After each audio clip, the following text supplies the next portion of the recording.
Start.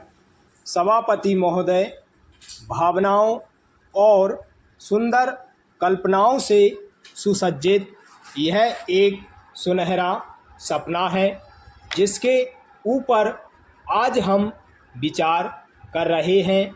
इसका पहला चरण समाप्त हुआ है, दूसरा समाप्त होने जा रहा है और तीसरे के संबंध में आज यहाँ पर विवाद हो रहा है।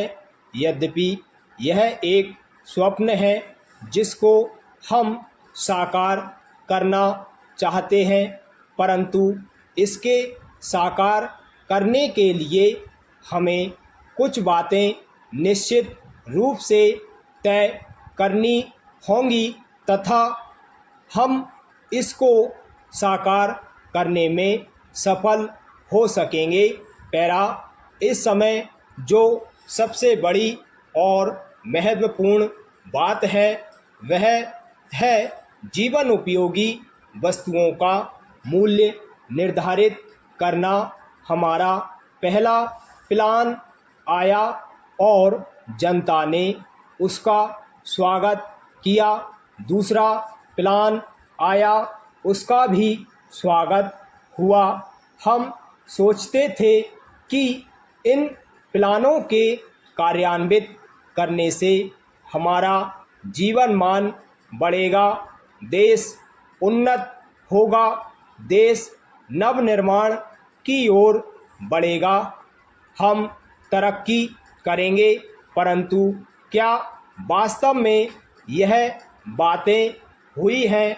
इसमें कोई संदेह नहीं कि हमने तरक्की की है, हम आगे बढ़े हैं, परंतु जब हम निजी जीवन या घरेलू जीवन या अपने आसपास का वातावरण देखते हैं तो यह बढ़ती हुई महंगाई हमें अस्त व्यस्त कर देती है।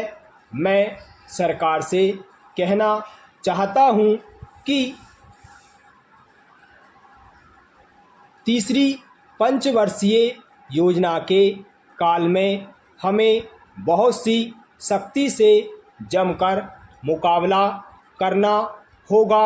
चीज़ों के मूल्य हर हालत में स्थिर रखे जाने चाहिए और यदि हो सके तो इन मूल्यों को घटाने की कोशिश करनी चाहिए।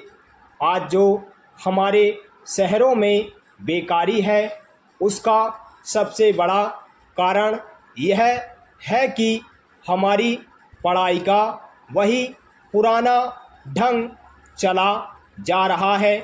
आज हमारे नवयुवक पढ़ने के बाद यही सोचते हैं कि हमें कहीं ना कहीं नौकरी करनी है।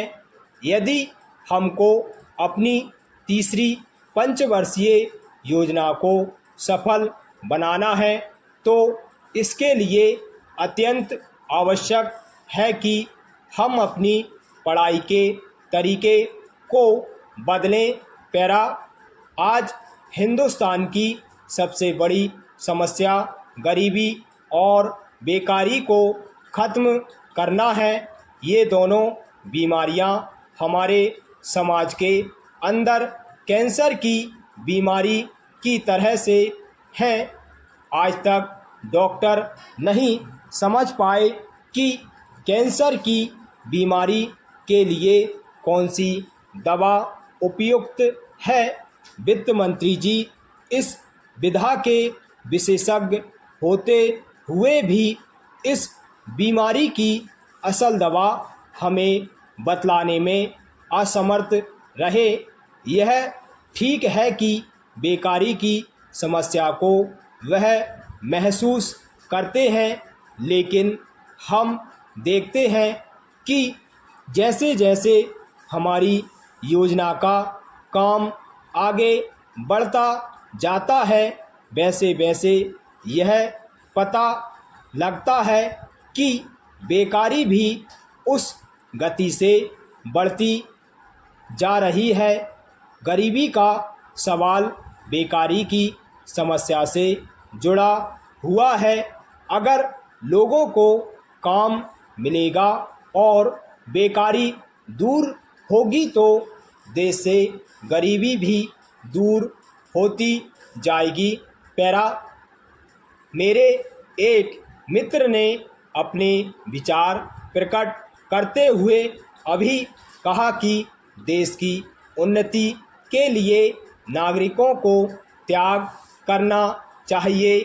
मैं इस बात को बहुत अच्छी तरह से महसूस करता हूँ और हमारे देश की जनता भी इसको अच्छी तरह से जानती है कि बिना कष्ट उठाए पूंजी जमा नहीं हो सकती और बिना पूंजी से विकास नहीं हो सकता।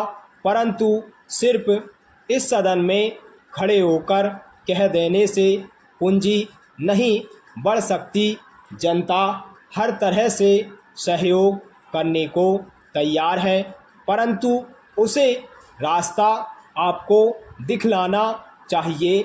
आपको स्वयं प्रयास करके जनता के सामने जाना चाहिए।